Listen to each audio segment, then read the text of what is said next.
Honestly, I still don't understand how you two ended up together.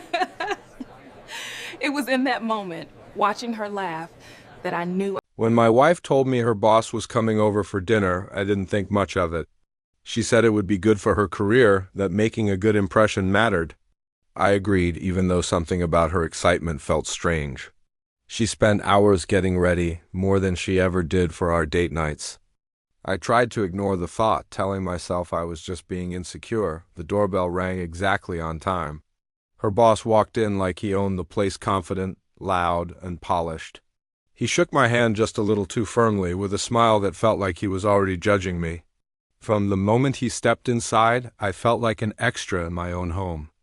My wife hovered around him, laughing too loudly, agreeing too quickly, and correcting me whenever I spoke.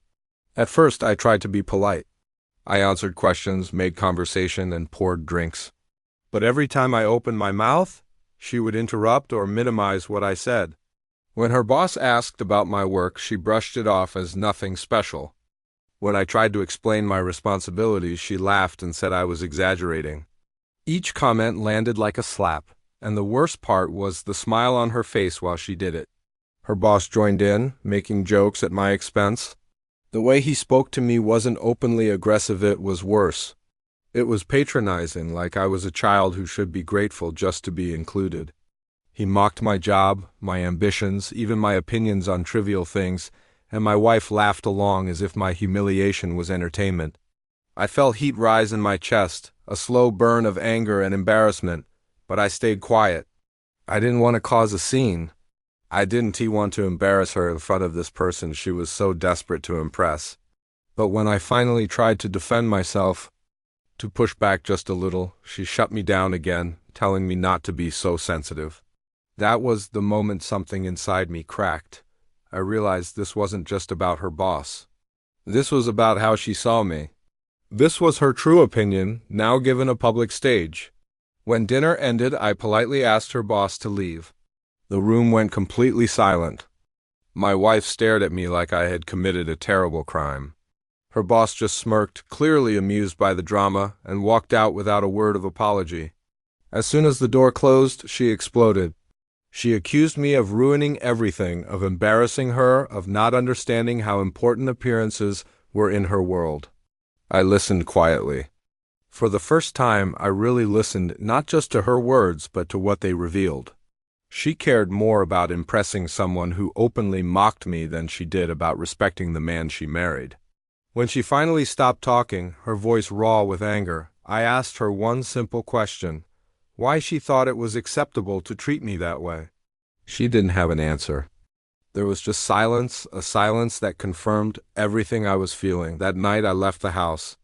It wasn't an act of anger, but one of clarity. I spent hours driving, replaying moments from our marriage that suddenly made sense, the subtle digs I'd ignored. The dismissive tone she used when talking about my life, the way she made my dreams feel small compared to hers. I had been shrinking myself for years just to keep the peace. I had mistaken her condescension for ambition and my silence for strength. The next few months were painful.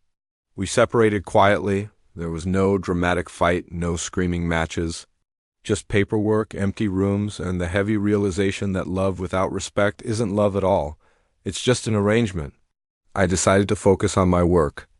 Pouring all that misplaced energy into projects I had put aside for far too long, and a funny thing happened. Without the constant echo of doubt in my ears, without someone questioning my every move, I started to thrive. I became more confident, more successful, more myself. Ironically, her boss reached out months later. He had heard about my success through the grapevine. It wasn't an apology, just a shallow acknowledgement. I politely declined any connection with him.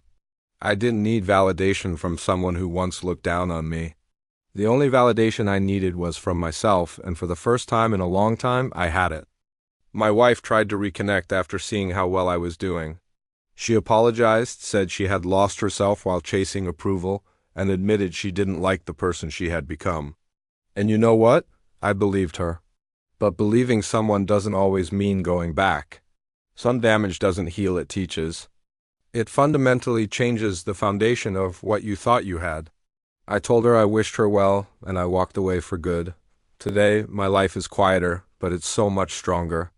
I no longer tolerate being diminished for someone else's comfort. I no longer mistake silence for peace or humiliation for a necessary compromise. That dinner didn't just end my marriage, it woke me up. It taught me that sometimes the greatest disrespect isn't shouted from the rooftops. It's laughed at across a dinner table. And once you see that clearly, you can never, ever unsee it. It becomes the line in the sand you promise yourself you will never let anyone cross again.